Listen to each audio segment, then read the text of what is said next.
तो फ्रेंड्स आज जानेंगे कि जीव विज्ञान क्या होता है, बायोलॉजी क्या होता है। तो जब भी हम क्या करते हैं, परिभाषा हम याद करते हैं, तो जीव विज्ञान क्या है? विज्ञान की वह शाखा जिसके अंतर्गत जीवधारियों का अध्ययन किया जाता है, वो क्या कहलाता है? जीव विज्ञान कहलाता है। यानी कि साइंस की वह शाखा जिसके अंतर्गत विभिन्न जीवों का अध्ययन किया जाता है, वो क्या कहलाता है? जीव विज्ञान कहलाता है, बायोलॉजी कहलाता है। अब बायोलॉजी जो वर्ड है वो दो चीज़ों से मिलकर बना है। किससे बना है? दो चीज़ों से मिलकर बना है। पहला है बायो और दूसरा है लॉजी। दूसरा क्या है? लॉजी है। बायो का मतलब होता है बायोज यानी कि लाइफ, बायोज का मतलब होता है लाइफ, और लॉजी का मतलब होता है लोगोस। क्या होता है? लॉजी का मतलब होता है लोगोस, लोगोस का मतलब होता है टू स्टडी। क्या होता है? टू स्टडी यानी कि अध्ययन होता है। कहने का मतलब ये है कि बायोलॉजी जो है दो वर्डों से मिलकर बना है। कितने वर्डों से? दो वर्डों से मिलकर बना है। पहला बायोस और दूसरा लॉजी, जिसमें बायोस का मतलब होता है लाइफ और लॉजी का मतलब होता है लोगोस यानी कि टू स्टडी। लाइफ का मतलब होता है जीवन, यानी कि जब भी हम जीवन का अध्ययन करते हैं तो वो क्या कहलाता है? जीव विज्ञान कहलाता है। क्या कहलाता है? जीव विज्ञान कहलाता है। ठीक। और जीव विज्ञान जो है वो जो जीव विज्ञान है वो दो ग्रीक वर्डों से मिलकर बना है। जो बायो और लोगोस है, यही क्या कैसे वर्ड से मिलकर बना है? ये ग्रीक वर्डों से मिलकर बना हुआ है। ठीक।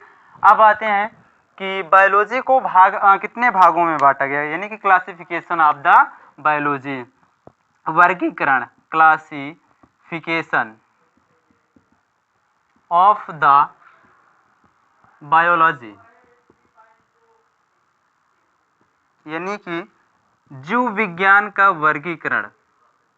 जीव विज्ञान का वर्गीकरण। तो मुख्यतः जो है जीव विज्ञान को तीन भागों में बांटा गया है। पहला है जंतु विज्ञान। पहला क्या है? पहला है जंतु विज्ञान और दूसरा है वनस्पति विज्ञान। दूसरा क्या है? वनस्पति विज्ञान है। और तीसरा जो है वो कौन सी विज्ञान है? जो तीसरा विज्ञान है वह है सूक्ष्म विज्ञान, सूक्ष्म जीवी विज्ञान कह सकते हो या फिर कह सकते हो सूक्ष्म जीव विज्ञान, सूक्ष्म जीव विज्ञान। ठीक। अब हम जानेंगे इन तीनों विज्ञान की परिभाषाएं क्या क्या होती हैं। ठीक। तो सबसे पहले हम जंतु विज्ञान के बारे में जानेंगे कि जंतु विज्ञान क्या होता है। तो जंतु विज्ञान विज्ञान की वह शाखा है जिसके अंतर्गत हम क्या करते हैं? जीवों का अध्ययन करते हैं। किन का अध्ययन करते हैं? हम जीवों का अध्ययन करते हैं। वो क्या कहलाता है? जब हम जीवों का अध्ययन करते हैं तो वो क्या कहलाता है? जंतु विज्ञान कहलाता है। और जब हम किसका अध्ययन करते हैं? पादपों का अध्ययन करते हैं। किसका? पादपों का अध्ययन करते हैं तो वो क्या कहलाता है? जब भी हम पादपों का अध्ययन करेंगे तो वो क्या कहलाएगा? वनस्पति विज्ञान कहलाएगा। या फिर ऐसे भी कह सकते हैं कि जब विज्ञान की वह शाखा जिसके अंतर्गत हम पादपों का अध्ययन करते हैं वनस्पति विज्ञान कहलाता है। विज्ञान की वह शाखा जिसके अंतर्गत हम जीवों का अध्ययन करते हैं वो क्या कहलाता है? जंतु विज्ञान कहलाता है। अब आते हैं सूक्ष्म विज्ञान क्या है। सूक्ष्म विज्ञान विज्ञान की वह शाखा है जिसमें सूक्ष्म जीवों का अध्ययन किया जाता है। किसका अध्ययन किया जाता है? सूक्ष्म जीवों का अध्ययन किया जाता है। वो क्या कहलाता है? सूक्ष्म विज्ञान कहलाता है। ठीक। अब आते हैं कि इनके जो जनक हैं कौन कौन है। ठीक। तो सबसे पहला आता है जंतु विज्ञान। जंतु विज्ञान के जो जनक हैं वो कौन है? एरिस्टोटल है, यानी कि हिंदी में हम क्या कहते हैं? अरस्तु कहते हैं। इनके जंतु विज्ञान के जो जनक हैं क्या हैं? जनक। जंतु विज्ञान के जनक अरस्तु हैं। ठीक। उसी तरह से वनस्पति विज्ञान के जो जनक हैं वो थियोफ्रेस्टस हैं। कौन है? थियोफ्रेस्टस।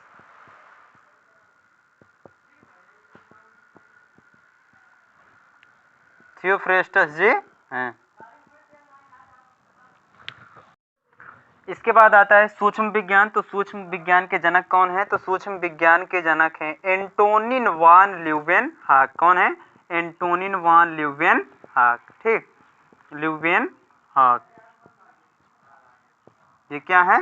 सूक्ष्म विज्ञान के जनक हैं। एक बार हम जितना पढ़े फिर से रिपीट कर लेते हैं। पहले सबसे पहले जानेंगे जीव विज्ञान क्या होता है। तो विज्ञान की वह शाखा जिसके अंतर्गत जीवधारियों का अध्ययन किया जाता है वो क्या कहलाता है, जीव विज्ञान कहलाता है। ठीक, अब बायोलॉजी दो ग्रीक वर्डों से मिलकर बना है। किससे बना है, दो ग्रीक वर्डों से मिलकर बना है, एक बायोस और एक लाइफ। ठीक, बायोस और लॉजी। बायोस का मतलब होता है लाइफ यानी कि जीवन, और लॉजी का मतलब होता है लोगोस यानी कि टू स्टडी, यानी कि जब भी हम जीवन का अध्ययन करते हैं तो वो क्या कहलाता है, जीव विज्ञान कहलाता है।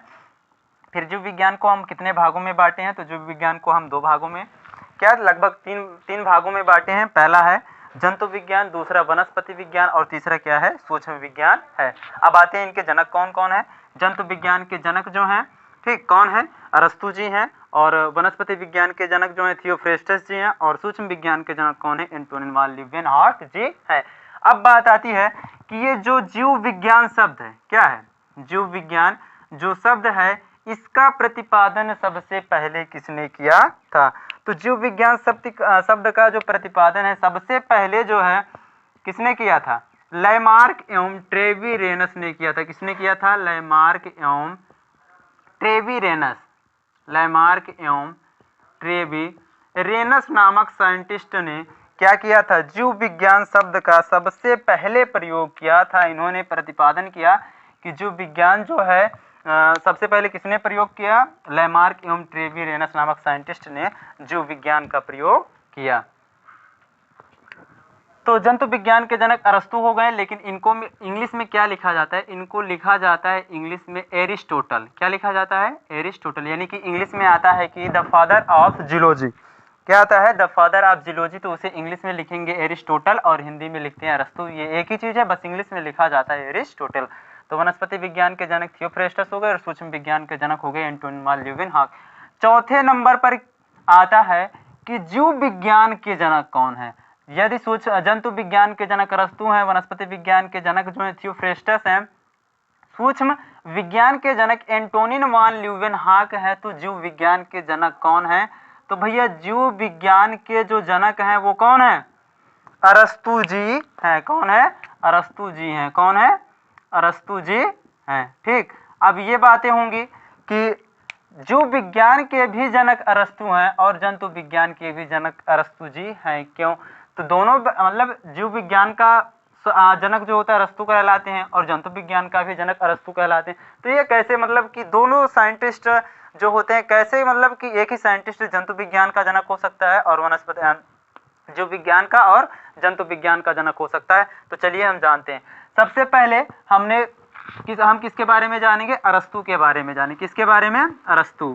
ठीक, अरस्तु को सबसे पहले जानेंगे कि इन्हें जंतु विज्ञान का जनक क्यों कहा गया, फिर उसके बाद जानेंगे कि जीव विज्ञान का जनक क्यों कहा गया। तो सबसे पहले आते हैं अरस्तु। अरस्तु द्वारा लिखा गया एक पुस्तक है द हिस्टोरिया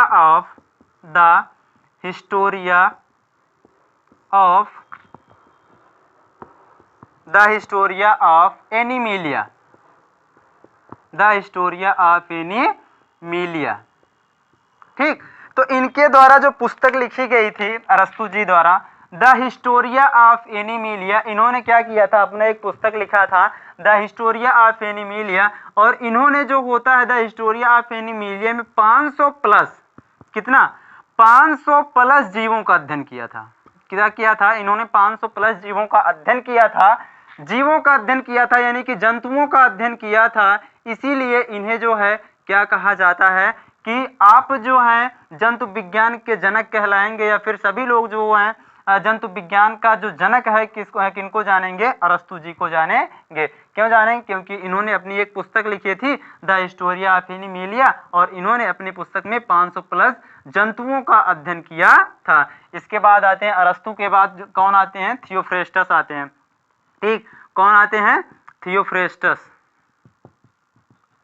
ठीक, तो थियोफ्रेस्टस जो हैं इनके द्वारा भी एक बुक लिखी गई थी, जिसलिए इन्हें क्या कहा गया, वनस्पति विज्ञान का जनक कहा गया। तो थियोफ्रेस्टस जी भी क्या किए थे, इन्होंने भी अपना एक बुक लिखा था द हिस्टोरिया ऑफ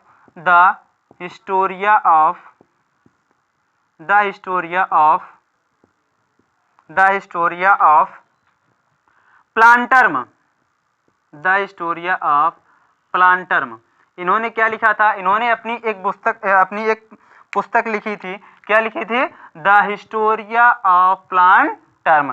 ठीक, the historia of plant term में इन्होंने क्या किया था? इन्होंने 500 प्लस पौधों का अध्ययन किया था। किसका?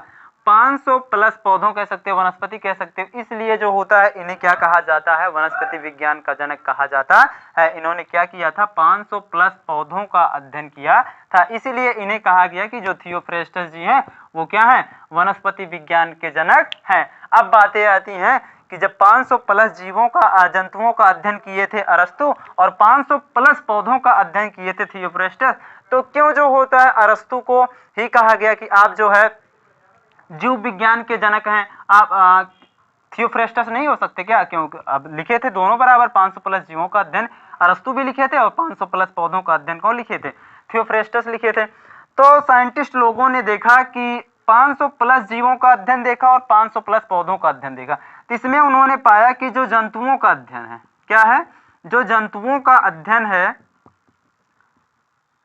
जो जंतुओं का अध्ययन है वो ज्यादा कॉम्प्लिकेटेड पड़ा, यानी कि कठिन पड़ा। जंतुओं का अध्ययन करना क्या पड़ा? कठिन पड़ा। इसलिए उन्होंने क्या कहा कि पौधों से जो होता है कॉम्प्लिकेटेड है किसका अध्ययन करना? जंतुओं का अध्ययन करना। इसीलिए जो होता है अरस्तु जी को क्या कहा गया कि आप जो है जीव विज्ञान के भी जनक कहलाएंगे। तो सारा मैटर यही था। इसीलिए जो होता है अरस्तु जी को जीव विज्ञान के जनक के साथ साथ जंतु विज्ञान के जनक जाना जाता है।